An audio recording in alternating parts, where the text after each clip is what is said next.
Trouxe mais um vídeo que aborda sobre política como de direita e de esquerda, onde traz conteúdo que quase 100% da população brasileira não tem acesso a esse tipo de conhecimento e abordagem, onde a maioria da população brasileira não estuda história, e principalmente a história da política brasileira, que é fundamental que a sociedade tivesse acesso a esses conteúdos para poderem estar preparados na escolha de um representante na hora do voto.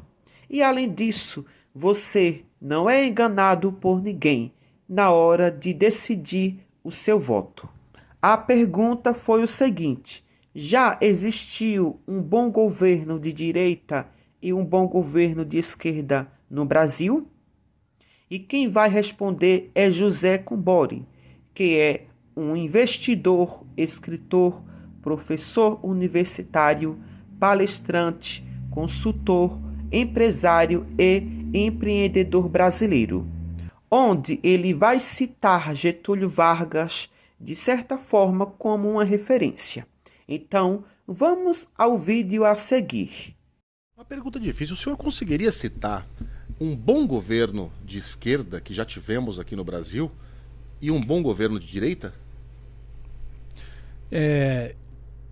A gente costuma, na realidade, assim, obviamente um contexto histórico é diferente, mas o governo Getúlio Vargas, apesar de ter um período de ditadura, né, e a gente não era um país industrializado. Getúlio já no Estado Novo. Já no Estado Novo. Ele é um governo que induziu a industrialização do país, né? Obviamente tinha situações políticas ali que facilitaram, né, ele ser contra os grandes barões do café em alguns acordos políticos que foi feito na época. Juscelino Kubitschek também tinha um projeto de desenvolvimento do país. E os críticos dizem que ele também fez muito endividamento e a gente carrega essa herança, né, da inflação desde aquela época. Governo de esquerda, assim, puramente de esquerda, não vejo nenhum governo que a gente teve que a gente possa considerar que... Nós tivemos algum governo puramente de esquerda no Brasil? Não teve, porque aquilo que eu falei, o modelo econômico é de direita, né?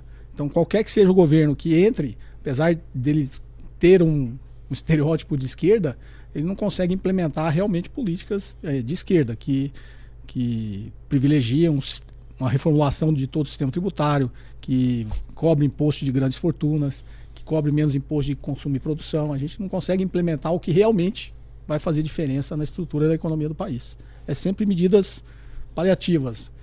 Obviamente, nos primeiros mandatos do Lula, teve medidas paliativas que privilegiaram populações mais pobres. Mas não é uma coisa que muda a estrutura da economia, né? Então, quando você dá acesso às universidades para as populações de baixa renda, é uma política de esquerda, mas não mudou em nada a estrutura da economia do país. Quando a gente tem todos os programas de assistência social, você também privilegia as classes mais pobres, mas você não muda nada na estrutura da economia do país.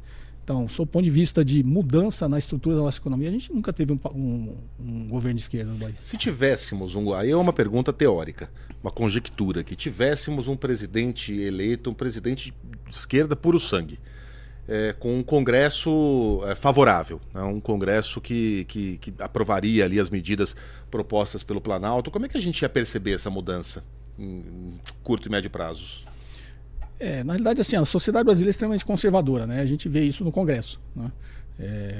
As pautas de direita ainda elegem a maioria do nosso Congresso Nacional. São pautas muito de visão de curto prazo, né? Se a gente tivesse puramente um governo que conseguisse levar em frente um sistema dentro do sistema político, a gente veria uma atuação muito mais forte do Estado no desenvolvimento da economia, né? Uma atuação... Isso estaria, digamos, um primeiro passo mais parecido com a social-democracia, né? Em um Estado desenvolvimentista, ao estilo do que são alguns países nórdicos, ao estilo do que foi o Estado japonês, né? O Estado desenvolvimentista japonês, mas não veríamos nada parecido no nosso sistema aqui como um sistema socialista. Então, ao responder à pergunta, onde ele cita Getúlio Vargas neste contexto como um possível governo de esquerda, onde irei fazer umas pequenas pontuações e complementos. Primeiramente, o governo Getúlio Vargas foi um governo totalmente autoritário e de grandes golpes contra a democracia brasileira. o governo de Getúlio Vargas é dividido em dois períodos. O período chamado Era Vargas, que vai de 1930 a 1945, e o segundo período, que foi seu retorno na chamada República Populista, que vai de 1951 a 1954, onde foi justamente o período onde ele cometeu suicídio. Enfim, não se pode afirmar e dizer que o governo Getúlio Vargas foi um governo de esquerda ou de direita. Na verdade, o governo varguista foi um governo complexo de entender o seu posicionamento político, onde apresentava várias contradições. Ora, apresentava ser de direita, ora, apresentava ser de esquerda. Ou seja, era um governo do meio. Nem era de esquerda, nem era de direita. Mas teve vários momentos do seu governo que ele se aproximou mais da direita, principalmente quando ele se aproximou do nazismo e do fascismo, onde teve uma grande relação de comércio, de compras de aviações com a Alemanha nazista Hitler, onde também ele teve um comportamento específico de pessoas de direita, que é a velha história ideológica política do chamado comunista, onde também ele se aproximou de Hitler no combate ao comunismo, onde ele perseguiu Olga e seu amante Carlos Prestes na suposta invasão de comunismo no Brasil, onde ele capturou Olga e Carlos Prestes, levando Olga para a Alemanha nazista para ser executada por Hitler.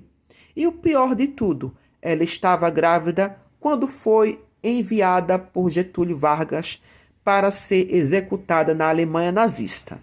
E além desses comportamentos de direita, ele implantou a chamada ditadura Estado Novo, que também é tipo de elemento específico de comportamento da extrema-direita, de forma de Estado autoritário e ditatorial. O entrevistado José Combori também cita o nome do ex-presidente Juscelino Kubitschek como um grande governo de esquerda. Juscelino Kubitschek era considerado um político de centro, não se enquadrando claramente na extrema-direita ou na extrema-esquerda. Sua atuação política, marcada pelo plano de metas e pela construção de Brasília, é associada ao desenvolvimentismo, que busca o desenvolvimento econômico e social através do Estado. Então, não podemos afirmar e dizer que Juscelino Kubitschek e Getúlio Vargas era de esquerda, porque tanto um como o outro não existia um governo partidário definido. Quando nós olhamos e analisamos toda a história da política brasileira, não existiu um sequer que fosse de fato um presidente de esquerda. O Brasil já teve 39 presidentes e nenhum desses foi de esquerda de fato. Exemplo, Lula tem uma ideologia de partido de esquerda, mas na prática nunca vivenciou a sua ideologia de fato. O único presidente que realmente iria colocar em prática sua ideologia esquerdista seria o ex-presidente João Goulart. Mas, infelizmente, sofreu um golpe da extrema-direita por militares da época, acusando João Goulart de comunista, onde iria transformar o Brasil em um Estado comunista. Aqui há um grande problema. Não existe o comunismo na prática. Só é apenas uma ideologia sociopolítica, filosófica e econômica. Um dos maiores problemas do Brasil não se tornar um país desenvolvido como uma grande potência mundial é a própria elite brasileira, a burguesia, que atualmente conhecemos por os donos de fábricas, os empresários. O segundo problema é o imperialismo capitalista estadunidense, onde essas duas forças capitalistas não deixam o Brasil se industrializar, desenvolvendo os seus próprios meios de produções. Os donos dos meios de produções, que são os empresários, os capitalistas empresariais, não querem que o Brasil desenvolva a sua própria economia e que se torne escravo dos Estados Unidos, principalmente a extrema-direita. A direita ou extrema-direita no Brasil sempre foi inimiga da ideologia política da esquerda, porque a esquerda traz uma ideologia de melhorias de condições trabalhistas, principalmente em direitos trabalhistas, que é o proletariado.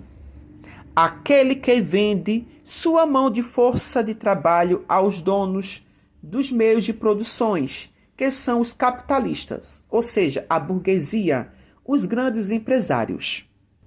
A ideologia da esquerda também tem objetivos de investimentos como tema na educação e a busca pela transformação social e pelo aperfeiçoamento da condição humana através do progresso em diversas áreas.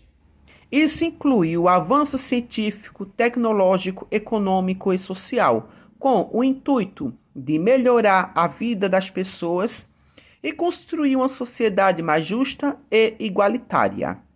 A direita, em toda a história da política brasileira, sempre foi contra o bem-estar da grande maioria da população, que é a pobreza. Exemplo disso, Dom Pedro II pagou um preço muito alto, porque a abolição do escravismo aconteceu durante seu governo, e isso trouxe uma grande revolta dos donos de escravos contra Dom Pedro II, levando a um afastamento dos senhores de escravos da monarquia em apoio ao movimento republicano.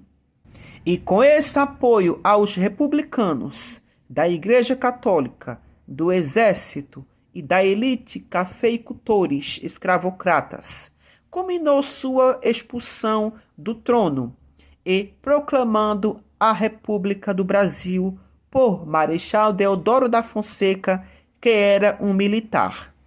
Então, durante toda a história da política brasileira, a direita só fez desgraça, dando golpes e implantando ditaduras. Isso é fato. A história mostra isso claramente. Não irei nem abordar a intervenção direta dos Estados Unidos contra o desenvolvimento do Brasil, que é também outra trave que impede que o Brasil se desenvolva. Vou deixar uma pergunta aqui. Se alguém puder responder essa pergunta, você não é daqui, é de outro planeta. No Brasil, já existiu ditadura implantada pela esquerda? Nunca existiu ditadura implantada pela esquerda. Todas as ditaduras do Brasil foram implantadas pela direita e não pela esquerda. Então, por hoje só, e até o próximo vídeo. Tchau, tchau.